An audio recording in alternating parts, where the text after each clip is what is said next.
Olá, nós somos a Lilian e o Valentino e nós vamos falar um pouco sobre os efeitos do transtorno de estresse pós-traumático no cérebro. Então, antes de falar o que é transtorno pós-traumático, precisamos falar o que é um trauma. Um trauma é um evento único ou múltiplo de estresses agudos que uma pessoa pode passar. Muitas pessoas passam por traumas. De 40 a 60% da população vai ter passado por pelo menos um trauma, dependendo da definição e parâmetros usados, mas normalmente trauma se entende abusos, sequestros, violência física, desastres naturais, situação de zona de guerra, riscos de eminência à integridade física. O transtorno de estresse pós-traumático, ele é diagnosticado através de alguns sintomas específicos, como, por exemplo, o entorpecimento emocional, a contínua recriação ou recordação do evento traumático, seja através de pensamentos intrusivos ou de sonhos, juntamente com uma busca ativa em evitar situações sociais que relembrem de alguma maneira o evento ocorrido, limitando assim, de maneira geral, vários aspectos da vida social. A incidência de transtorno do estresse pós-traumático em pessoas que passaram por algum trauma varia enormemente devido a diversos fatores, dentre eles a intensidade do trauma, o tipo do trauma, além, é claro, de outros fatores, como fatores de predisposição genética ou relacionado a traços de personalidade. Uma das características relacionadas ao transtorno é a baixa concentração de cortisol no sangue, o que, pelo menos para mim, foi uma descoberta curiosa, porque o cortisol é um hormônio relacionado ao estresse, então imaginar que uma pessoa nessa situação tenha menos cortisol parece curioso. O que, inclusive, é interessante pelo fato de que o cortisol ele também tem uma função em regular o ciclo do sono. Então, por pessoas que passam por esse transtorno, tem um cortisol mais baixo, está relacionado a tem problemas de insônia, já que o corpo não consegue fazer o ciclo hormonal correto nesse ponto. Outros sintomas relacionados ao transtorno, como ataques de pânico por gatilhos de estresse pequenos, está relacionado com o fato de que os órgãos passam a ter mais receptores para o cortisol e receptores mais sensíveis ao cortisol, fazendo com que uh, pequenas variações de cortisol causadas por fatores estressantes desencadeiem uma reação de excitação fisiológica desproporcional ao fator estressor. Dentre os métodos genômicos utilizados para procurar alelos relacionados ao transtorno estão buscar em genes candidatos alelos que aumentem o risco da incidência do transtorno. Outra maneira que nos últimos anos começou a ser aplicada foram os testes de OWAST, que analisam milhares de variantes genômicas e procuram uma correlação estatística.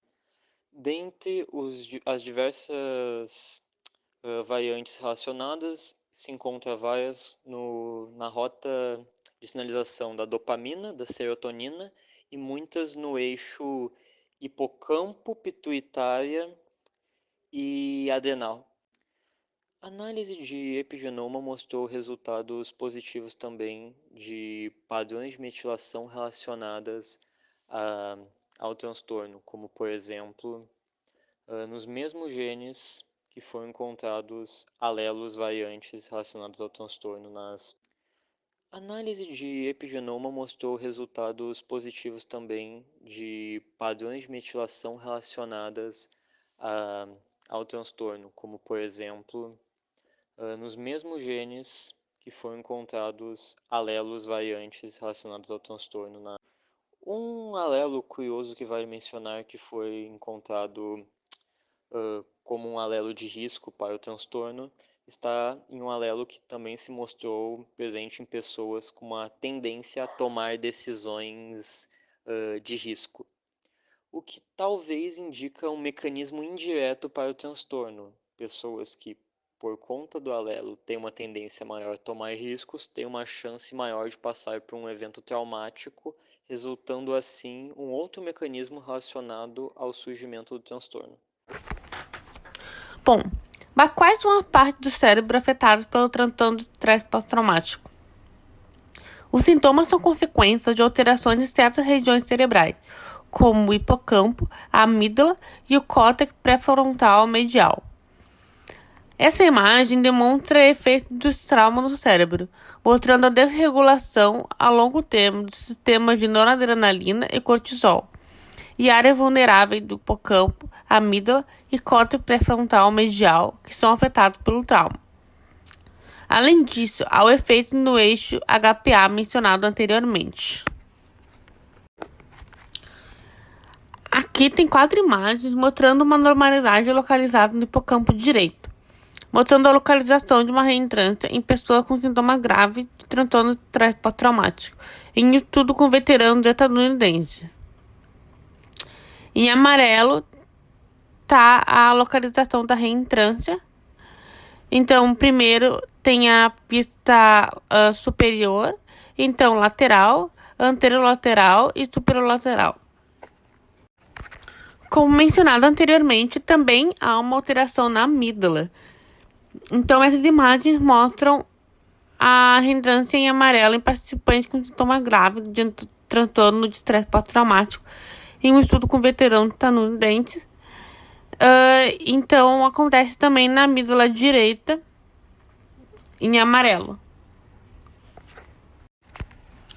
Além disso, em resposta ao medo em mulheres com transtorno de estresse pós-traumático, foi observado um aumento de fluxo sanguíneo na amígdala, como mostrado nas imagens.